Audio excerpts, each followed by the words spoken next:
esta gente y habla.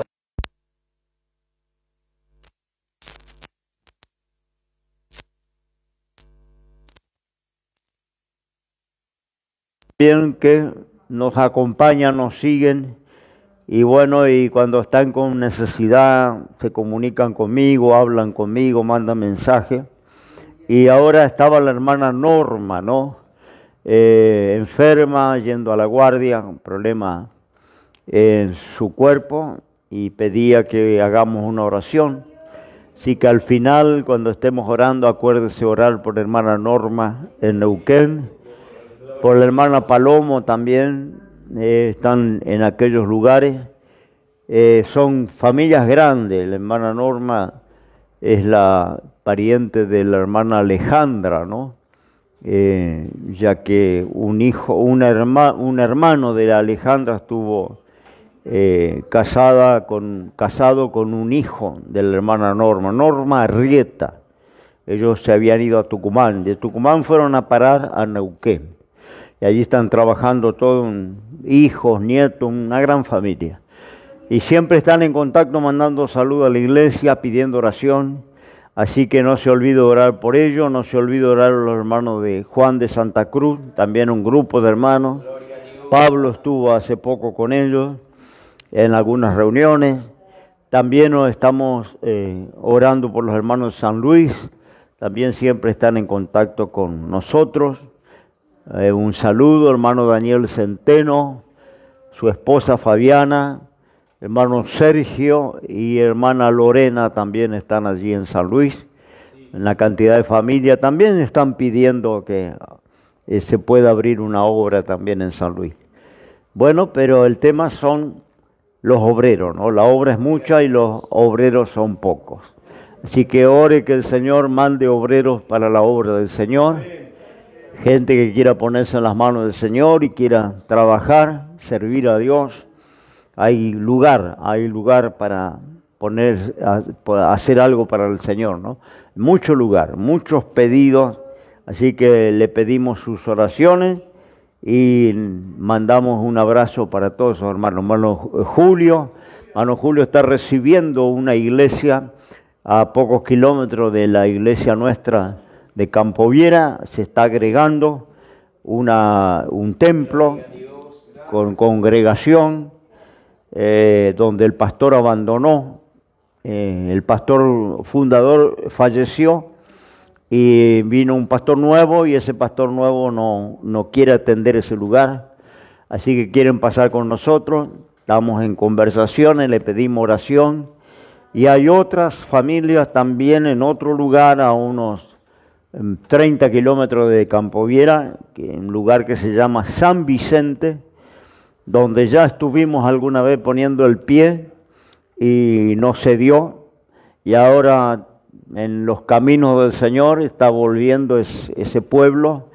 a pedirnos respaldo. Son unos hermanos que consiguieron un lugar y están empezando a hacer cultos y quieren respaldarse también con nuestra institución, que le pedimos oración también por eso. Bueno, orando por toda la obra del Señor, ¿no? Que sea la voluntad de Dios, ¿no? Bien, quiero llevarle en una palabra, estaba escuchando los hermanos que compartían. Hermano Marcelino hablaba de la paloma, ¿no es cierto?, que salió del arca, ¿no? Marcelino, no, el hermano Mario, perdón, el hermano Mario, ¿no? De la paloma que salió y volvió con bendición al arca, trayéndole una respuesta al viejo Noé, pero no olvidemos que antes de largar la paloma, él mandó un cuervo, y el cuervo fue y vino varias veces, sin noticia ninguna, y por último dice que no regresó, se perdió, ya las aguas habían bajado, y el cuervo seguro encontró alguna cuerva bonita por ahí, y no volvió al arca. Y ahí entonces Noé largó la paloma, ¿no? Muchas veces no tenemos noticias buenas porque de nuestra vida, la ventana de nuestra vida sale el cuervo. y no sale la paloma, ¿no? Paloma es símbolo del Espíritu Santo, es símbolo de paz, es símbolo de prosperidad, y el cuervo es todo lo contrario, ¿no? Un animal mal entretenido, un animal que es plaga en los cultivos y también es un consumidor de desecho, ¿no? Es un pájaro que ninguno quiere, ¿no es cierto?, tener de mascota. Entonces, que cuando abramos el corazón pueda ir y venir esa paloma que hablaba el hermano Mario, ¿no? Y que esa paloma, cantamos un corito, yo me recordaba y le pedí a los hermanos que lo cantaran, hay una paloma blanca que anda volando en este lugar, ¿no?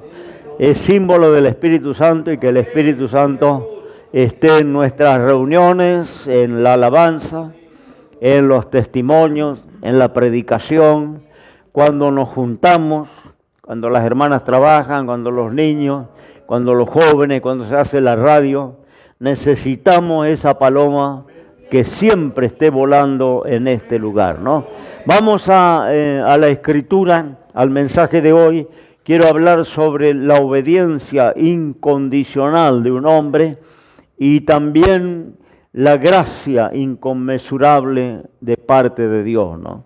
No hablamos mucho de la gracia porque hay una gracia barata, ¿no?, que hoy se predica mucho en las iglesias liberales, ¿no?, que una gracia, ¿no es cierto?, podemos decir sin ningún costo para el ser humano, porque se habla de la salvación que no se pierde, se habla de la falta de total responsabilidad del hombre, que todo queda en las manos de Dios. Si vamos a ser salvos, vamos a ser salvos. Si vamos a ser perdidos, vamos a ser perdidos. Estamos predestinados. Bueno, ¿no es cierto?, esta desvirtuación, se desvirtuó esta doctrina y se acomodó, ¿no?, una manera que podemos decir casi hereje. Porque bien, yo no dudo de la gracia de Dios. Por la gracia de Dios estoy acá. Por la gracia de Dios nos vamos al cielo. Por la gracia de Dios, nosotros que no éramos dignos ni merecedores, fuimos hechos hijos de Dios. Esto es puramente gracia, pero hay una responsabilidad del hombre. Siempre la oferta fue para el que quiere, para el que tiene oído y oye. Aquel que tiene sed viene y bebe. Siempre hay una participación del hombre, que es la decisión de elegir correctamente, a recibir al Señor como Salvador, reconocernos pecadores y arrepentirnos, ¿no? La palabra arrepentimiento no es popular, hoy no se habla mucho porque dice que espanta a la gente. Entonces no se habla del infierno, no se habla de la condenación y no se habla del arrepentimiento. Pero uno de los requisitos para ser salvo y para que los pecados sean borrados es arrepentirse, ¿no? Y arrepentirse es dar la vuelta, y para dar la vuelta yo tengo que reconocer que iba en una dirección errada, que no iba en la dirección correcta. Porque si yo entiendo que voy en la dirección correcta, no tengo por qué arrepentirme. Sigo tosudamente, ¿no?, para el lado que iba. Pero arrepentirse es dar la vuelta, reconocer que estábamos perdidos, reconocer que no teníamos posibilidad ninguna, estábamos destinados a la condenación, y por la gracia de Dios, porque nos reconocimos faltantes, recibimos al Señor, fuimos justificados, perdonados y hechos hijos de Dios, ¿no? Así que yo no dudo de la gracia del Señor, pero no acepto la gracia, ¿no es cierto?, sin la participación del hombre, sin la responsabilidad del hombre. Yo creo que la gracia tiene que ver con la responsabilidad del hombre. El hombre acepta o rechaza. El hombre recibe o no recibe. Es una decisión y tenemos libre albedrío. Somos seres responsables. Tenemos posibilidad de elegir. Y usted eligió venir hoy acá y podía haber elegido quedarse en su casa. O podía haber elegido ir a un lugar de perdición. y nadie le iba a impedir. Somos libres. Esta libertad es indiscutible, ¿no? Porque cuando Dios hizo a Adán y Eva, ¿no? Puso un árbol allí que les estaba prohibido tocar. Esto era un límite, y para poner un límite se supone que había capacidad de elegir, porque si no, no le hubiera dicho no toques, lo hubiera condicionado, lo hubiera programado para no tocar, y nunca la humanidad hubiera llegado al estado que hoy está. El hombre no hubiera pecado, ¿no? Pero no somos robots, ni somos una computadora que se programa, somos seres responsables, y uno de los atributos que tiene el ser humano es la voluntad, el poder de decidir. Y eso nunca Dios va a coartar, nunca Dios te va a presionar y te va a condicionar. Eres libre. Yo soy libre de servir al Señor el resto de mi vida, o soy libre de largar todo y desparramarme en el pecado. No, soy libre, usted también. No, y esa capacidad de elección es lo que condiciona el plan de salvación o la gracia. Hay gente que la recibe y gente que la rechaza. Hay gente que acepta a Cristo y gente que se queda indiferente o rechaza al Señor en su incredulidad. Vamos a la palabra del Señor. Quiero llevarle el libro de Oseas, allí a contarle una historia. Voy a leer algunos textos, una historia impresionante de este profeta en los días que reinaba el rey Jeroboam. Un rey que reinó en Israel 41 años, y dice la Escritura, hizo lo malo en los ojos de Jehová. Llevó al pueblo a la idolatría, al pecado, a la maldad. Bueno, este Jeroboam, a pesar de su maldad, dice que Dios trataba con el pueblo. Y Oseas le toca predicar, le toca profetizar en estos días oscuros para el pueblo hebreo. No, días de idolatría, días de que el pueblo hebreo se había apartado de la ley de Dios. En este reino, podemos decir, de maldad, del rey Jeroboam. Ahora Dios le va a pedir algo inusitado al profeta Oseas. No, por eso hablo de la obediencia incondicional. ¿Qué haríamos nosotros si nos pidiera lo mismo el Señor, ¿no? Algo terrible. Porque no estaba la palabra revelada. Hoy todos nosotros tenemos la palabra revelada y escrita, sellada y guardada por el cielo mismo, conservada por el cielo mismo. Porque alguno puede dudar de la veracidad de este libro. Poner en tela de juicio, ¿será, no será una buena versión? ¿Será que es fiel a los manuscritos? Bueno, para esta gente quiero decirle, si usted está dentro de esta gente también, que este libro está conservado por el poder del cielo, por el poder de Dios. Lo han querido destruir en varias oportunidades. Lo han querido eliminar y hacerlo desaparecer y nunca han podido, y no van a poder. Porque el cielo se comprometió a guardar esta palabra y a mantenerla fiel, ¿no? Porque es palabra de Dios. Entonces no es el hombre que está conservando las Sagradas Escrituras, es el Dios del cielo que tiene un compromiso con la palabra. Pasará el cielo y la tierra, y mi palabra no pasará, dijo el Señor. Esto tiene una profundidad, ¿no? Que Dios guarda la palabra fiel, que algunos han querido torcerla, han querido malinterpretarla, siempre ha habido esto, y algunos destruirla y prohibirla.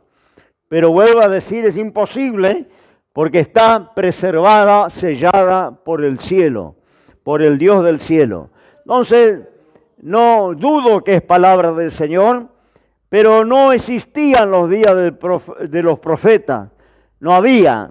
no había sido revelada la Escritura. No tenían la revelación como tenemos nosotros. Entonces la manera que Dios hablaba al pueblo era en forma de utilizando los profetas. No, y a veces los profetas tenían que vivir la profecía, interpretarla, ¿no? Protagonizarla sería la palabra más adecuada. Encontramos en la Biblia muchas cosas que ellos tenían que hacer, como Jeremías. Jeremías fue uno y él tuvo que hacer cosas muy extrañas porque Dios le mandaba. Y lo que hacía el profeta era el mensaje para el pueblo, es decir, lo protagonizaba, no solo lo pregonaba, sino que lo tenía que protagonizar. Una vez tuvo que comprarse un yugo de hierro y ponerlo en el cuello y andar por el pueblo con ese yugo en el cuello varios días. Otro día tuvo que sacarse las ropas, otro día tuvo que comprar un terreno, otra oportunidad Dios le mandó comprar una vasija.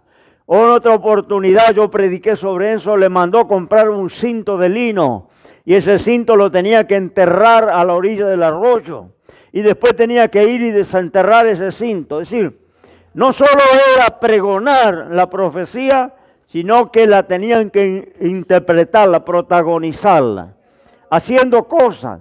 Le manda a Jeremías a la casa del alfarero, porque Dios tenía un mensaje para hablar con él.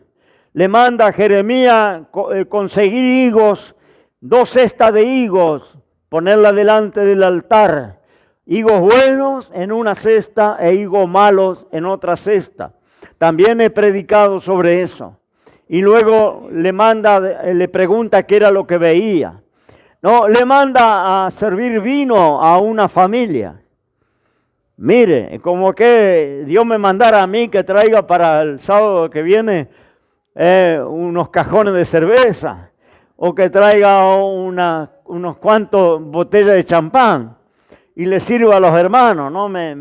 Yo creo que me tiran allá en medio de la calle,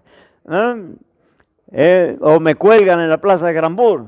Bueno, pero Dios le manda a Jeremías que reúna una familia y en la casa de Dios, no le mandó que haga en un salón por allá, no, reúne en la casa de Dios y sírvele vino. Y le sirvió vino. Bueno, era un mensaje que Dios tenía para el pueblo, porque esa familia tenía un voto de no beber vino y un voto que habían conservado por 360 años, creo 65 años, un voto que habían hecho sus antepasados y ellos habían sido fieles en varias generaciones y nunca volvieron a tomar vino. Pero cuando el profeta le ofrece, y en la casa de Dios, era complicado, ¿no? Negarse, porque venía de parte del pastor, podemos decir, y venía en la casa del Señor, pero ellos se niegan y dicen, nunca bebimos porque nuestros antepasados hicieron un voto con Dios y no vamos a beber ahora. Y eso era un mensaje para el pueblo de Israel. Dios quería hacer una comparación de la infidelidad de los hebreos con la fidelidad de esa familia, que sin tener obligación, sin tener control de los sacerdotes o obligación en el templo, por convicción, ellos habían guardado una promesa por más de 300 años. Entonces le dice, ¿cómo ellos pudieron y el pueblo no puede obedecerme? Bueno, era así el mensaje, pero vuelvo a decir, los profetas tenían que protagonizar el mensaje para el pueblo. Y ahora Osea, miren lo que Dios le pide en el verso 2, en el principio de la palabra de Jehová con Osea, le dijo Jehová a Osea, ve, tómate una mujer fornicaria e hijos de fornicación, porque la tierra se dará a fornicar apartándose de Jehová. Están diciendo que el pueblo de Dios, los hebreos, iban a ser fornicarios, no por acostarse con alguien, sino por dejar al Dios verdadero y volcarse a la idolatría. Dios lo considera fornicación espiritual. En otros en otros pasajes, Dios dice, adulteró mi pueblo. No, porque Él se considera el esposo, y cuando el pueblo se vuelca a ídolos ajenos, es como la esposa adúltera que se va con su amante. Entonces dice, ustedes son adúlteros, pero no adúlteros por el pecado sexual, sino adúlteros espiritualmente. Acá dice, el pueblo está apartándose de Dios y fornicando. Entonces le manda al profeta que se case con una prostituta. No, fíjese, no, que a veces los jóvenes oran por una compañera, oran por un compañero, buscan un compañero de la misma fe, creyente, y bueno, y quieren ser bendecidos con un buen esposo o una buena esposa. Todos quieren esto. Pero este profeta no podía esperar eso. Él era soltero y no podía orar por una compañera y formar una familia en forma tradicional y feliz. Tenía que casarse con una prostituta, con una mujer que comerciaba sexualmente. Dice, tómala por mujer. ¿No? Por eso decía la obediencia incondicional de este hombre. No sé cuántos de nosotros llegaríamos a ese punto de obediencia. Muchos dirían, esto no es voluntad de Dios. Dios no me puede pedir semejante cosa. No, ¿cómo Dios me va a pedir que yo me despose? No dijo, júntate, no dijo, acompáñate. Cásate. Tenía que casarse legalmente con una prostituta. Y mire, la cosa no terminaba ahí, porque la Biblia dice, tómate una mujer fornicaria e hijos de fornicación. El verso 4 del capítulo 2 dice, no tendré misericordia de sus hijos, porque son hijos de fornicación. No era una mujer rescatada de la prostitución, que se iba a transformar, se iba a convertir. Muchas hijas de Dios han salido quizá de un camino parecido, pero se convirtieron, dejaron este pecado, cambiaron de vida, son mujeres honestas, madres, esposas. Pero no era el asunto con esta mujer.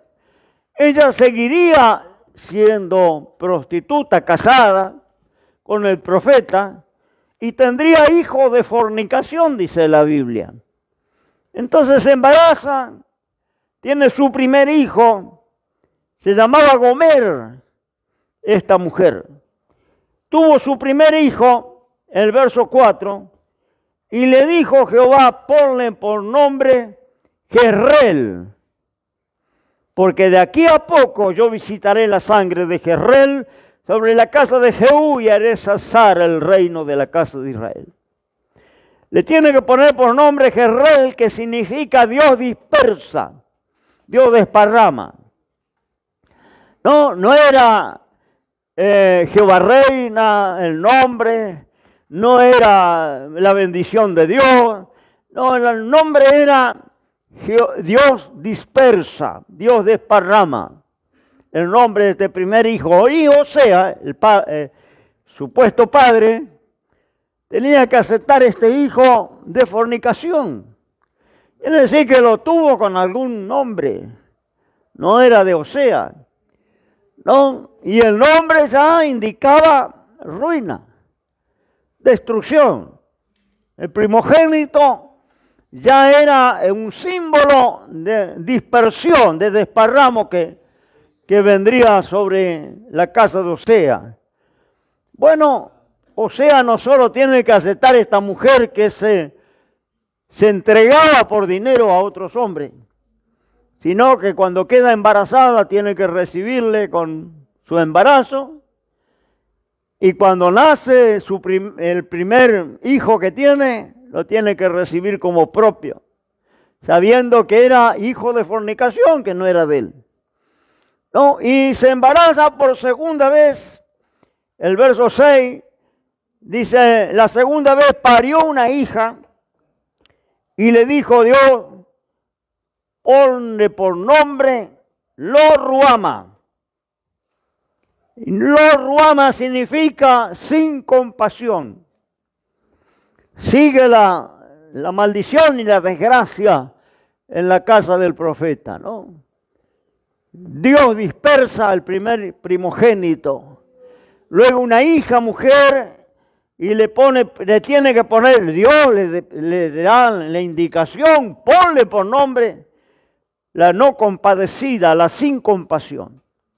No va a haber compasión. Era un mensaje para el pueblo. Él estaba protagonizando una profecía para el pueblo de Israel. Lo que iba a suceder, lo que Dios iba a hacer con el pueblo de Israel. Pero él lo tenía que vivir. Él no era que tenía que recorrer las calles profetizando, así dice Jehová. No, que él tenía que vivir el mensaje en carne propia. Con eso yo decía, le ponía por nombre al mensaje de esta noche, la obediencia incondicional de Osea. No puso en tela de juicio, no cuestionó en ningún momento. Podía haber dicho, esto no es de Dios. ¿Cómo Dios me va primero a casarme con una prostituta que sigue prostituyéndose? Luego que yo reconozca a esos hijos que no son míos, como propios, que no era uno, un accidente, fueron 3. Un hijo varón, una hija mujer. El primer nombre, Dios desparrama, Dios dispersa. Segundo nombre, sin compasión, la no compadecida. Y el tercero, el verso 8, después de haber destetado a Lo-Ruama, concibió y parió un hijo. Y dijo Dios, nuevamente Dios, siguiendo de cerca estos sucesos, le dice Dios, ponle por nombre Lo-Ammi. No pueblo significa esto. No pueblo. No pueblo mío. Gloria al Señor, porque vosotros no sois mi pueblo, ni yo seré vuestro Dios. No, este era el tercer hijo. Ahora esta mujer con 3 hijos dice que se cansa de la vida matrimonial y se va con sus amantes y lo deja a Osea. Dice el verso 5, porque su madre fornicó, la que los engendró fue avergonzada, hablando de los hijos de fornicación, ¿no? Esos hijos ilegales. Su madre fornicó, la que los engendró fue avergonzada, porque dijo, iré tras mis amantes, que me dan mi pan y mi agua, mi lana, mi lino, mi aceite y mi bebida. Se va tras el confort, tras la comodidad, tras la libertad, no sé, tras el placer. No se sabe bien, pero uno imagina que se va porque se aburre de ser madre, de ser esposa, y su vida había sido siempre así, de venderse por dinero o por bienes, y ahora decide abandonar al esposo y a los hijos, o sea, se queda con 3 hijos, que no es el padre, y la mujercita se va tras los amantes, dice, porque se va por el agua, la lana, el aceite, la bebida, las cosas que recibía, no, los beneficios económicos, la libertad, el empoderamiento femenino, ¿no? Ahora es libre, no tiene que andar. Usted dice esto es una novela, ¿no? La realidad supera la ficción. ¿Sabe que hay mujeres que a mí se separaron, dejaron sus hogares? Y cuando yo les ministré, les decía, ¿por qué? ¿Por qué tomó esa decisión, mujer? Estoy aburrida de ser mamá, estoy aburrida de ser esposa. Quiero vivir mi vida. quiero ser libre. Y algunas se fueron a hacer gimnasia, se fueron a terminar el secundario, se fueron a salir de vacaciones con las amigas. Literal, no ficción. Literal, la ficción supera la realidad, ¿no? Hermanas, esposas, madres de la iglesia, un día se cansaron, quiero vivir mi vida, ¿no? Y le agarró, bueno, no puedo decir la palabra en la plataforma, ¿no? Que le agarra también a los viejos, a los hombres, Cuando tienen cierta edad, les agarra por ponerse el jogging, salir a correr, ir al gimnasio, bajar la panza, tostarse en el sol, tener un lindo bronceado, ponerse crema, ir a la manicura que le haga las uñas. No puedo decir la palabra porque sería desubicado en la plataforma, pero es un virus que le agarra a la viejada.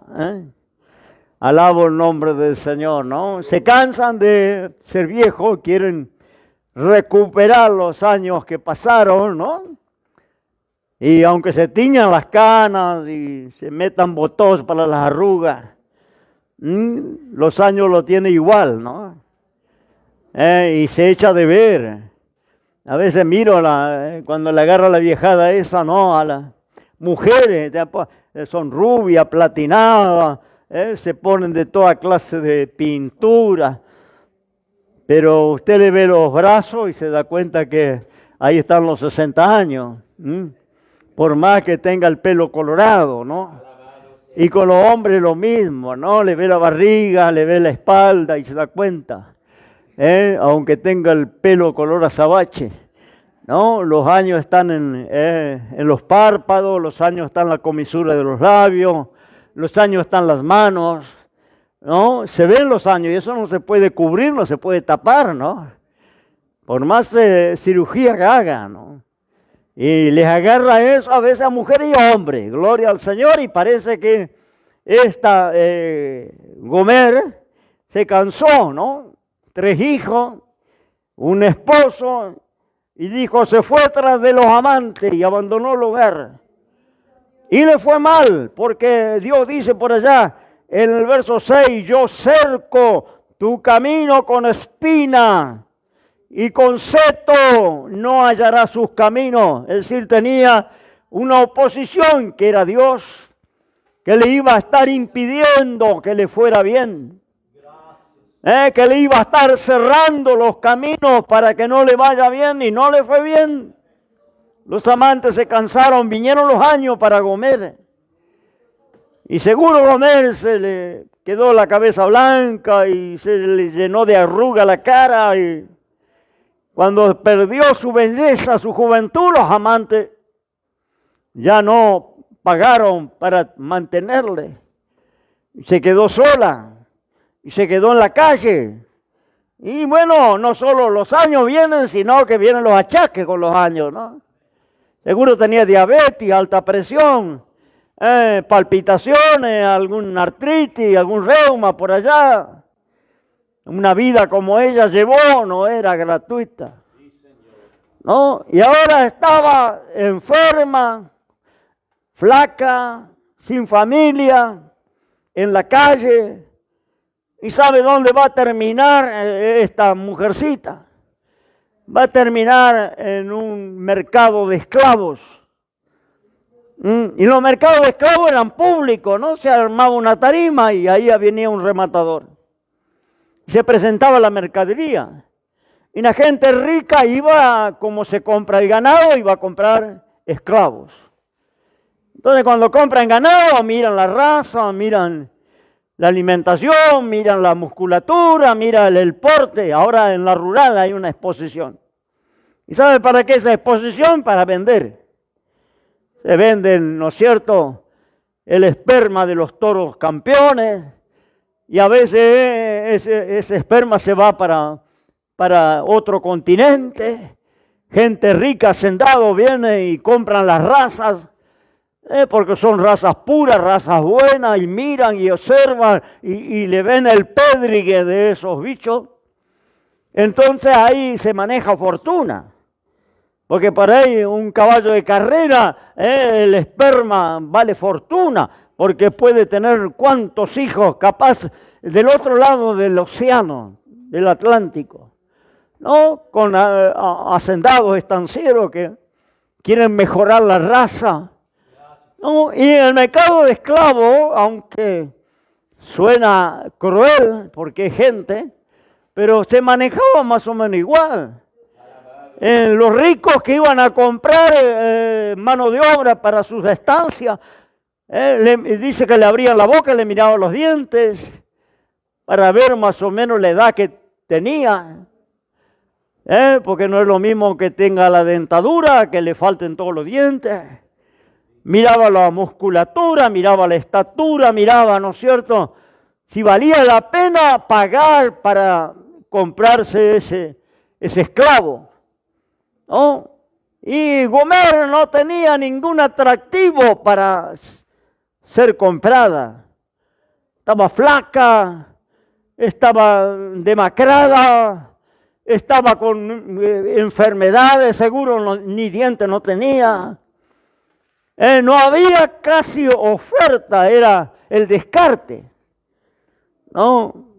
Era lo que no se le puede decir, mire qué musculatura tiene este morocho, mire cuántos años le puede trabajar en su chakra, mire la fuerza que tiene, ¿no? Y mire las piernas, mire los brazos, mire la dentadura completa.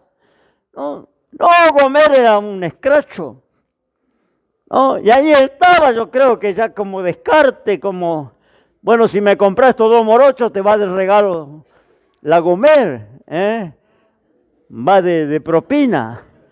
Era una cosa así, ¿no es cierto? ¿Y sabe qué sucede? Ahora Dios le manda al marido que vaya y la compre. No, y dice en el capítulo 3, me dijo otra vez Jehová, ve y ama una mujer amada de su compañera, aunque adúltera, como el amor de Jehová para con sus hijos de Israel, los cuales miran a dioses ajenos y aman los frascos de vino. Mire que era una profecía para Israel, así como Israel se fue tras de sus amantes y dejó a su marido, que es Jehová, que es Dios. Dejaron al Dios verdadero para ir detrás de la fornicación, ¿no? En su idolatría, de su lujuria. Dice, amaron dioses ajenos y frascos de vino. Y por eso dejaron a Jehová, su verdadero marido. Él estaba viviendo la profecía para Israel. Pero había que tener espalda para vivir esta profecía, ¿no? No. Ahora tenía que ir al mercado y ofertar por Gomer el descarte. Nadie daba una moneda por ella. Pero Dios le manda, o sea, vaya y cómprela. Y dice en el verso 2, la compré para mí por 15 dineros de plata y 1 homer y medio de cebada. Casi un cambalache, ¿vio? En Misiones hay mucho cambalache. Se usa mucho el cambalache en la provincia de Misiones. Como no hay plata, entonces, bueno, quiere una vaca y te dice, te doy 10 gallinas y tengo un lechoncito allá. O te doy un lechón y te doy 2 bolsas de poroto. ¿No? Tengo un mandioca, te puedo dar unos kilos de mandioca y te doy maíz que tengo también ahí plantado. Y tengo un monito, llévate el monito, bueno. Y se hacen esos cambalaches para comprar un auto, para comprar una moto, para comprar un terreno, un rancho. No hay plata, entonces hay esa especie de trueque. Y la gente, me acuerdo de una iglesia que nos entregaron a nosotros. Y después el que me entregó la iglesia, que era el supuesto pastor ahí, Cuando yo fui a recibir, a traspasar la propiedad en el municipio, él me extorsionó, me dijo, yo le entrego, pero me tiene que comprar un auto. Y yo le digo, mira, yo nunca te prometí nada económico, yo le prometí respaldarle espiritualmente, como pastor, ayudarle, sostenerle, pero nunca le prometí nada económico. Pero el tipo parece que se avivó, la pensó, y pasaron varios meses que le respaldamos, empezamos a hacer culto, mandamos obreros, trabajamos ahí.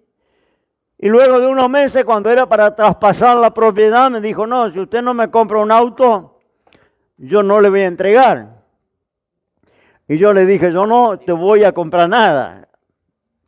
Entonces tuvimos que retirarnos. Y a los pocos días me entero que vende la iglesia, porque él me dijo, si usted no me compra un auto, yo voy a vender. Bueno, vos sos dueña. Nos retiramos y vendió. ¿Y sabe qué? Le dieron una motosierra que no andaba, 12 chapas de zinc, 1.000 pesos y no sé qué otro cachivache. Y entregó la iglesia, una iglesia con techo de teja, ahí en el centro de Iguazú. Los hermanos hicieron un rejunte de esos trueques que yo le hablo, de esos cambalaches, y se quedaron con la iglesia. Y él agarró, él vivía en la iglesia, en el sótano de la iglesia, vivía con su esposa y sus hijos, agarró su mochila y se fue. A lo último terminó separándose de su esposa, no sé por dónde anda. Pero hizo un cambalache y vendió una hermosa iglesia de material, ¿no? Porque yo no le quise comprar un auto. Yo le compraba el auto, por ahí todavía tenía la iglesia. Bueno, algo así, ¿no? El cambalache que hacen por comer, porque no es que se maneja solo con 15 dinero de plata, no con plata, sino que dice que le da una cantidad de cebada, unos 300 kilos de cebada, de grano. Así que parece que no había plata suficiente, entonces te dice, yo te doy un poco de plata, te doy una bicicleta vieja que tengo, te hace falta por allá, tengo una mesa y 4 sillas, esos cambalaches, y se la compra a comer en el mercado de esclavos. Pero no termina ahí, porque Dios le dice, no la vas a tomar como esclava, no la vas a llevar a tu casa como esclava, sino la vas a llevar a tu casa como esposa, para que esté contigo, ¿no?, el tiempo de vida que le queda. La tuvo que comprar y volverla a la casa como esposa. Yo le dije que la segunda parte de este mensaje era la gracia inconmensurable de Dios, porque Dios estaba entregando este mensaje para el pueblo que se había volcado a la idolatría, que Dios quería decirle que le perdonaba, que le restauraba su lugar, que se olvidaba de sus pecados si ellos volvían con su marido, si el pueblo volvía a su primer marido, que era Dios. Gloria al nombre del Señor, y esto lo protagoniza Osea el profeta, ¿no?, que no tiene reproche para la mujer que adulteró, que le abandonó y abandonó sus hijos, que le encajó 3 hijos que no eran de él. No hay reproche, sino hay perdón y restauración. Si Gomer se reconocía su fracaso, que sus amantes le habían abandonado, que no había resultado esa clase de vida, gloria, que no le había sido de ventaja dejar a su esposo y su casa, había sido para fracaso, pero ahora tenía la oportunidad de la restauración, sin reproche. Es como la restauración de Pedro. ¿Se acuerdan cuando Pedro niega al Señor en la captura, cuando lo están llevando a los tribunales al Señor encadenado, golpeado, y Pedro niega por cobardía haber conocido al Señor delante de una criada? ni siquiera delante de las autoridades. Una mujer, él estaba en el patio de la cárcel, calentándose porque hacía frío en un fogón allá. Y una criada viene y dice, pero me parece que tú andabas con el Nazareno. Maldita sea mujer, yo no le conozco. Pero tu hablar es como el hablar del Nazareno, ¿no? No, me parece que sos creyente, vos sos discípulo. No, maldita sea mujer, nunca le vi, nunca le conocí, no sé quién es. Porque le habían capturado y él tenía temor de que también le aprisionaran, le capturaran. Niega al Señor 3 veces, profetizado por el Señor. Antes que el gallo cante una vez, tú me negarás 3 veces. Cuando Pedro había dicho, Señor, aunque todo esto te negaren, yo jamás lo haré, yo pondré mi alma por ti, yo pongo mi vida por ti. Pedro, antes que el gallo cante, una vez, tú me habrás negado 3 veces. Se olvidó Pedro que un rato antes el Señor le había dicho, Satanás me ha pedido para zarandearte como a trigo. Gloria a Dios. Pero yo he orado para que tu fe no falte. Y una vez vuelto, confirma a tus hermanos. Una vez vuelto, testifica para fortalecer a tus hermanos. Porque yo he orado para que no falte tu fe. Es decir, que vas a volver, vas a ser restaurado. Se olvidó todo eso, Pedro. Y niega al Señor cobardemente. Y usted sabe que el Señor no reprochó nada. El Señor no le dijo, te lo dije. Nosotros somos del te lo dije, ¿no? ¿Te acordás que te lo dije? No, el Señor no le dijo, te lo dije, te lo avisé, o le reprochó, ¿qué te pasó? Nada. Dice que mientras iba compadeciendo delante de sus verdugos en el patio de la cárcel, el Señor lo miró a Pedro. Una mirada nada más. No hubo palabra porque el Señor iba entre los guardias y Pedro estaba en el patio calentándose las manos en el fogón. Y dice que le miró y cuando le vio Pedro, volteó la cara a la pared y lloró amargamente. Ahí fue la restauración de Pedro. No necesitó hacer una oración de arrepentimiento, no necesitó nada, ni un reproche, ni una queja, nada. Una mirada alcanzó para que Pedro no aguantara y se quebrara, llorara amargamente. Después luego el Señor le iba a confirmar delante de los discípulos. Porque yo me imagino que todos los compañeros habrán dicho, qué cobarde. Este se presentaba como el líder. Era el que siempre estaba adelante, era el que siempre hablaba. Y mirá qué cobardía ahora, negó conocer al Señor. Dice que Pedro de la vergüenza sacó la barca y las redes que tenía guardadas hacía 3 años. Que ya no usaba más porque el Señor le dijo, sígueme, yo te haré pescador de hombres. Y dejó la barca y dejó las redes y se convirtió en discípulo a predicar y pescar hombres. Y ahora dice que buscó la barca, buscó las redes y llevó a muchos junto con él. Porque cuando fracasamos, para justificar el fracaso, queremos siempre arrastrar a algunos. No queremos fracasar solo, ¿no? Usted acuérdese de esto, que todo el que fracasa va a procurar llevar a algunos juntos.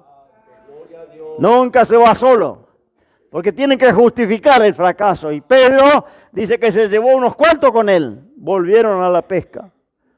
Y allá estaban en alta mar pescando. No, habían perdido la costumbre, nada, ni una mojarrita.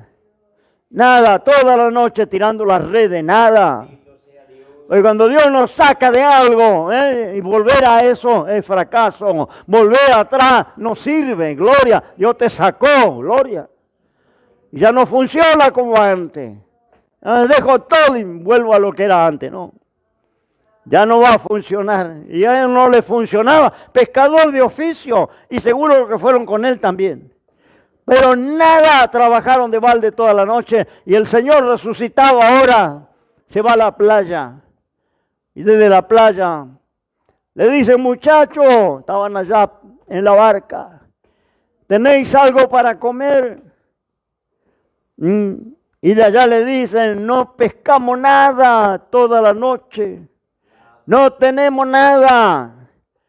Pero Pedro, en la barca mirando a la playa, le reconoce que era el Cristo resucitado.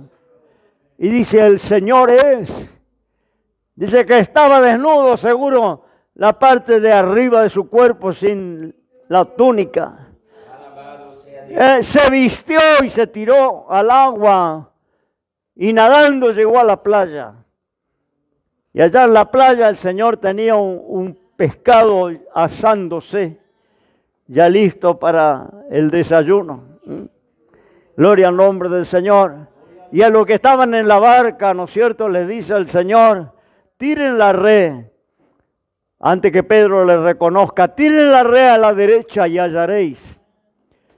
Y tiraron la red y sacaron cantidad de peces. Y allí el Pedro se recordó cuando en aquella oportunidad en el mar de Galilea había pasado lo mismo. No habían pescado en toda la noche y el Señor le dijo, tirad la red a mano derecha y hallaréis. Y Pedro le había dicho, en tu nombre voy a echar la red, y sacaron la red llena de peces. Y ahora esa misma propuesta le hace recordar a Pedro aquella oportunidad y mira bien y dice, el Señor es. Y se va nadando a la playa y allá después llega la barca con todos los discípulos. Y ahora viene la confirmación delante de los compañeros, ¿no? Porque ya Pedro estaba restaurado en el patio de la cárcel, cuando volteó la cara a la pared y lloró, fue su restauración. Lo que necesitaba era confirmar, que Dios lo confirmara, el Señor lo confirmara delante de los compañeros. Y ahí es cuando le pregunta a Pedro, ¿me ama más que todo esto?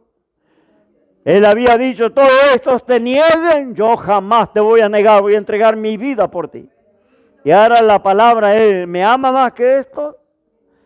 Señor, tú sabes que te amo. 3 veces negó, 3 veces le confirmó. Pedro, ¿me ama más que esto? Señor, tú sabes, apacienta mis corderos, le dice el Señor. Apacienta mis ovejas, le dice el Señor, 3 veces. Y la última vez se entristece Pedro cuando le vuelve a preguntar, ¿me amas verdaderamente más que esto? Señor, tú sabes todas las cosas. Tú sabes que yo te amo. Apacienta mis ovejas. Ahí le confirma delante de los compañeros que seguramente le habían dado vuelta la cara y lo habían desprestigiado por aquella cobardía. Habían perdido la estima por aquella cobardía de Pedro. Pero Pedro es restaurado sin reproche, sin pregunta. ¿Por qué me negaste? ¿Por qué no reconociste que eres discípulo delante de esa criada? ¿Por qué no hay reproche, no hay pregunta, no hay queja, no hay nada? Hay restauración. Y esto es lo que tiene que hacer Osea. Le compra a Gomer, paga lo que tiene ese cambalache que hace, un poco de cebada, un poco de plata. Le saca a Gomer allí de la tarima de esclavos. Y Gomer dijo, ahora me la va a cobrar. Todos los adulterios, todos los hijos que le encajé que no son de él. Cuando me fui, le abandoné y le dejé solo con todos los hijos y me fui tras mis amantes. Ahora voy a tener que pagar el precio. ¿Qué me va a pedir? ¿Qué me va a obligar? ¿Cómo me va a humillar? Gloria al Señor. ¿Sabe qué le dice? O sea, vení a casa. Como mi esposa, tu lugar de madre, tu lugar de esposa te está esperando. No hay reproche, no hay queja. Y esa vivencia de Osea era el mensaje para todo el pueblo de Israel. Que si Israel dejaba sus fornicaciones, sus adulterios espirituales, Dios le recibía, le perdonaba, le restauraba, sin reproche, sin pregunta. Gloria es a la gracia inconmensurable de Dios. Si te vuelves a Él. Alabo el nombre de Dios. Comer lo perdió todo. No tenía más nada. Ni la juventud, ni la belleza, ni la salud con la cual ella se había ido tras los amantes.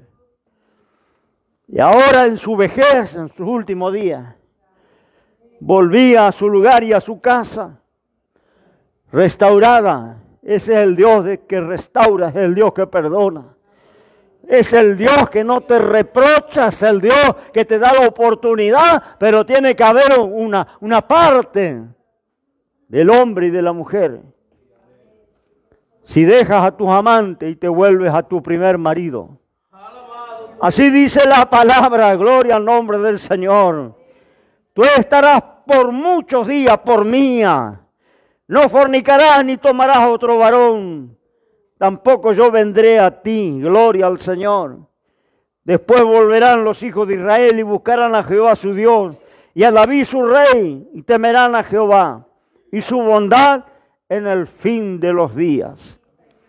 Esto es lo que quería Dios hacer con Israel. Y el pueblo de Israel se volvía. Tenemos que tomar una decisión. Cuando nos va mal, cuando nos apartamos, cuando nos alejamos de Dios, tomamos la decisión de irnos de nuestro marido. Pero hay un Dios que restaura y que te da la oportunidad del regreso. Lo hizo con Pedro, lo hizo con Gomer, Osea, y lo hizo Dios con todo Israel. Después de Jeroboam, vino un rey allá que hizo lo agradable en los ojos de Dios. Y que llevó al pueblo a la ley de nuevo, a la palabra de nuevo, le restauró. Y esto es lo que está profetizando Osea. Si regresas, si te vuelves, si reconoces, no, su fracaso es donde lo perdimos todo. Porque se pierde el valor, la autoestima, se pierde la familia. Muchos hemos venido así al Señor y hemos conocido su misericordia, hemos conocido su gracia, gloria al nombre del Señor. Cuando no éramos dignos ni merecedores, Gomer no merecía el amor de Oseas, no merecía la misericordia de Oseas. Oseas tenía mucho para reprocharle. No, gloria al nombre de Dios, y no lo hace, porque Dios le da esa orden, cómprela para ti, y la compré para mí, y la trajo a casa. Podía haberla obligado a hacer servidumbre, a ser esclava, pero le dijo, vienes a casa como mi esposa, vienes a casa como la madre de mis hijos, ¿no? Fíjese esta historia tan real, tan importante que le tocó vivir al profeta, que habla de la misericordia de Dios y nos volvemos a Dios en nuestro fracaso, ¿no?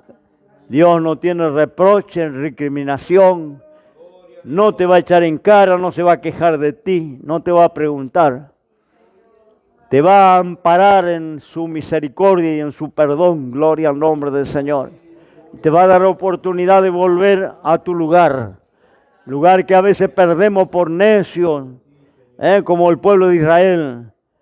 Dice, o como Gomer se fue detrás de esos amantes por lana, por lino, por dinero, por agua, por pan, por lo que fuere, ¿no? Y salió de su hogar, de su familia. Gloria al nombre del Señor. Muchos de nosotros nos fuimos detrás de nuestros amantes, pero un día recapacitamos y volvimos a Dios. Y Dios te recibió con los brazos abiertos. Quizás te dijo, ¿me amas? No le preguntó, ¿por qué me negaste? ¿Por qué fuiste cobarde? ¿Por qué no reconociste que eres discípulo? No. ¿Me amas, Pedro, más que todos estos? Tú sabes que te amo. Ponte de pie en esta noche. Gloria al nombre del Señor. ¿Amas al Señor en esta noche? Gloria a Dios. Gloria al Señor. ¿Amas al Señor en esta noche? Gloria a Dios. Él te restaura. ¿Sabe que Pedro terminó siendo el pastor del grupo? Uno de los pastores del grupo. Uno de los líderes de la iglesia primitiva. Uno de los primeros que estuvo liderando el pueblo de Dios. Tal así que la iglesia romana dice que fue el primer papa. Nosotros decimos que fue el primer pastor de la iglesia apostólica, ¿no? ¿Quién? El que negó al Señor y que cobardemente volvió para atrás cuando dijo, a pescar me voy, y llevó una turba de gente junto con él al fracaso. Gloria al Señor. Quedó liderando el grupo, la iglesia primitiva, siendo el primer siervo de Dios en aquellos tiempos, ¿no? Así que mire el perdón y la restauración de Dios a dónde llega. No, gloria al nombre del Señor. Si no reconocemos, esa es la parte humana. Tenés que reconocerte y tenés que dar la vuelta y tenés que regresar. Gloria al Señor. Si lo haces, el Señor te está esperando.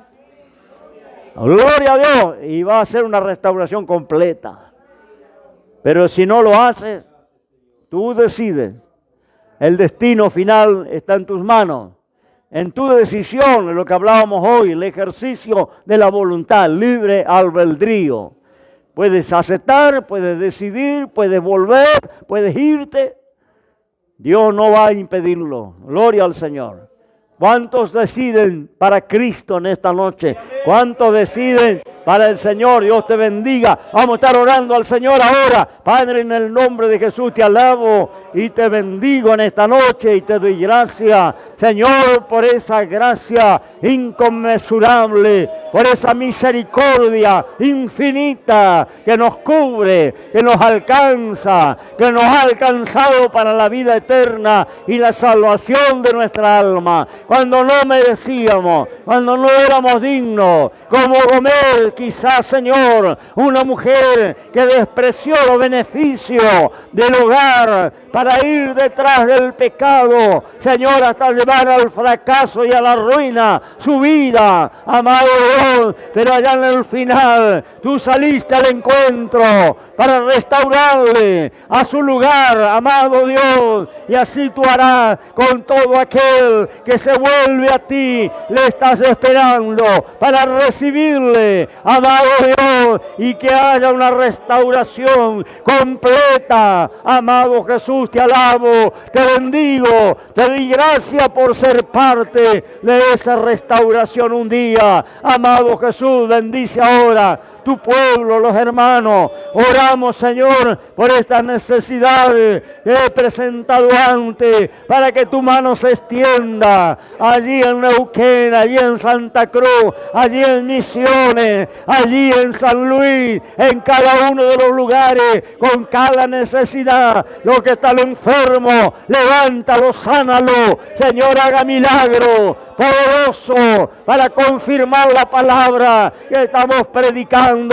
Amado Dios, estas personas en la calle que han pedido oración, oramos para que tu mano también les dé salud, les dé vida, que ellos puedan volver a la casa de Dios. Alabo tu nombre. Gracias, Padre. Ahora queremos cerrar esta reunión, encomendar el regreso de cada uno de los hermanos. Gracias, Padre, en el nombre de Jesús. Amén, amén y amén. Dios le bendiga, la paz y la comunión del Señor.